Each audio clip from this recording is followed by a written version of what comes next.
এই রেট্রোস্পেক্টিভ শোতে যেটা হয় যে আমার বিভিন্ন পর্বের ছবি দেখানো যায়, যেটা সাধারণত লোকে দেখেনি।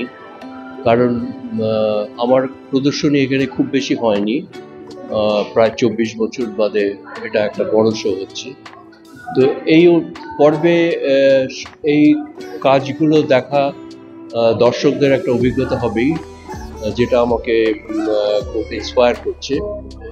আর এই সঙ্গে যেটা হচ্ছে যে এরা যে বইটা বের করেছে, সেই বুক লঞ্চ হবে, সেই বইটাতে একটা খুব সুন্দর রিসার্চ ওরিয়েন্টেড পর্ব আছে যারা লিখেছেন, এবং তারা সবাই এমিনেন্ট হিস্টোরিয়ান, আর্ট রাইটার্স। তা এরা আমার উপরে যে এইভাবে রিসার্চ করে লিখেছেন, দ্যাট ইজ ভেরি সারপ্রাইজিং আমার কাছে। আর এদের যে খবর, তার মধ্যে আমি আরও যেটা দেখি সেটা হচ্ছে যে আমার কথা ছাড়াও আমার ঘটনাকে কেন্দ্র করে কলকাতার সমকালীন আর্ট, দিল্লির সমকালীন আর্ট তথা ভারতবর্ষের সমকালীন আর্টের একটা ক্রোমোলজি পাওয়া যায়, একটা হিস্ট্রি পাওয়া যায় ইয়েভাবে।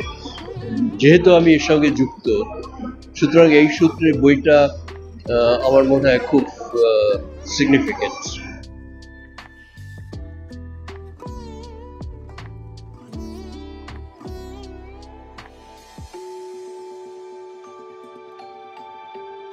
আমাদের শিল্পের শিক্ষা ব্যবস্থার বিশেষ কিছু চেঞ্জ হয়নি। স্কুল লেভেলে বা প্রফেশনাল লেভেলে প্রায় একই রয়েছে। আর যেটা হয়েছে, প্রচুর আর্টিস্ট কাজ করছে, তার মূল কারণ হচ্ছে যে আর্ট মার্কেট একটা এক্সপ্যান্ড করেছে, এবং সেটা হচ্ছে গ্লোবাল কানেকশনস। এখন আমাদের এই গ্লোবাল এক্সচেঞ্জ অনেক বেড়ে গেছে। আপনি ভাবুন, কম্পিউটার আসার আগে বা মোবাইল আসার আগে আমাদের যে পরিবেশ ছিল শুধু বই টই থেকে আমাদের জানা, কিন্তু এখন সোজাসুজি আমরা ইন্টারনেট ঘেঁটে আমাদের ছবি দেখাতে পারি বা অন্যদের ছবি দেখতে পারি। সুতরাং এই যে মেলামেশাটা এত বেড়ে গেছে, এবং এটা প্রচুর শিল্পীকে ইন্সপায়ার করছে, এবং লক্ষ্য করলে দেখা যাবে আর্ট কলেজের স্টুডেন্ট সংখ্যা বেড়ে গেছে, অনেক শিল্পী কাজ করছে। এবং বাস্তবিক আমি বলবো এখন কন্টেম্পোরারি আর্টের যে লেভেল আগের থেকে অনেক অনেক উঁচু মানের এসে গেছে। বার্তা বলতে যেটা, প্রফেশনটা দুটো দিক আছে। একটা হচ্ছে যে এখানে যারা ছবি আঁকতে চায় সেটা তো একটা দিক আছেই, কিন্তু এই ছবি আঁকা নিয়ে টিকে থাকা যে প্রফেশনাল লাইফ, এটা আমাদের দেশে সেভাবে তৈরি হয়।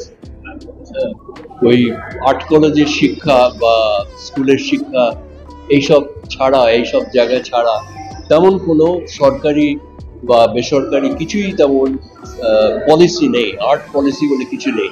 সুতরাং এই যে হাজার হাজার ছেলে মেয়ে বেরোচ্ছে, এরা কোথায় যাবে, কি করবে, সেটা নিয়ে কিন্তু কোনো অ্যাসেসমেন্ট বা সেটা নিয়ে গভীর আলোচনাও হয়নি।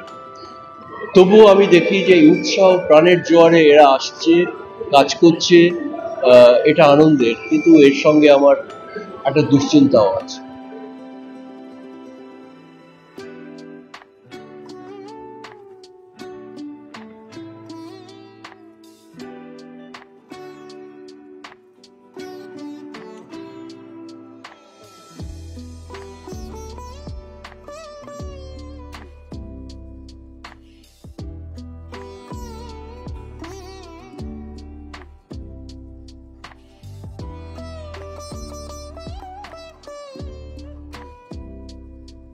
It's a great honor to be here for this exhibition and to meet such an important and amazing artist like Amitabh Sengupta. It's a real honor. All the Nigerian period are simply fantastic, so I think he's a very polyedric artist, and all of his art speaks for themselves.